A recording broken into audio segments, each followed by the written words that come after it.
दरभंगा से लहंगा के दिलिए, मधुबनी से मोहिनी के दिलिए।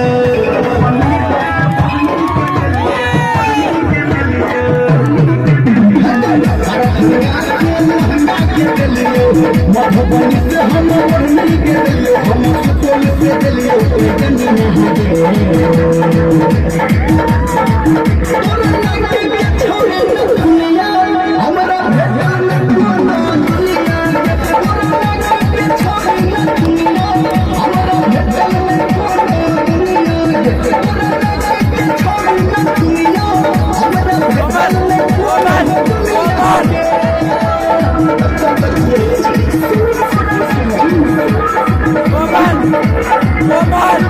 I love